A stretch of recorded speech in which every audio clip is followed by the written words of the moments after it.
Major role, filtering toxins out of the bloodstream, right? Eventually transporting things out of the body in the urine. Another role, controlling how much water there is in the body, so controlling blood pressure. What this means is there's always a huge blood supply going into the kidneys. Right? So if we start over here, we slice through the kidney, we're looking at 3 different regions within the kidney. Okay, so if hepatic means liver, what's renal is always going to mean kidney, right? Somebody's in renal failure, their kidneys are failing, and so forth. So this outermost layer of tissue is called the renal cortex.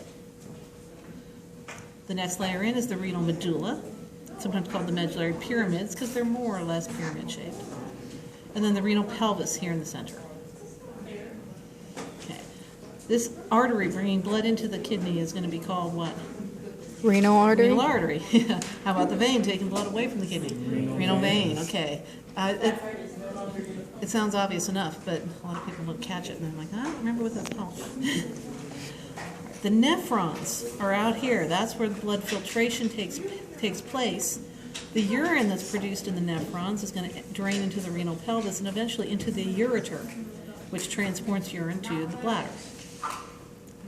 So if we take this, blow it up, we're out here, looking at the nephrons. So on your handout where it says nephron model, they mean this part.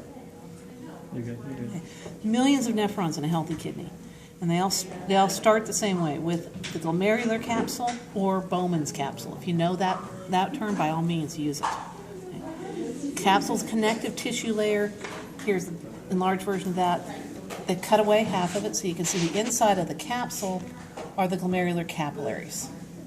So material's going to be filtered out of those capillaries and then start traveling through the tubule. Okay, you remember our slide of the simple cuboidal epithelium? This is it.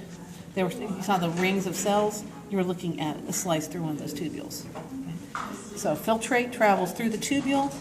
Different parts of the tubule have names. Closest to the capsule is the proximal convoluted tubule. Okay. Proximal means close to or next to something. Convoluted because it is. Then the loop of Henle, where it makes this turn. The end of the nephron is the distal convoluted tubule.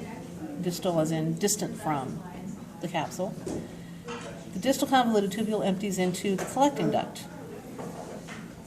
Okay, so you've got millions of nephrons filtering material out of the bloodstream, emptying into fewer collecting ducts, which then eventually all empty into the renal pelvis and send all that urine to the bladder.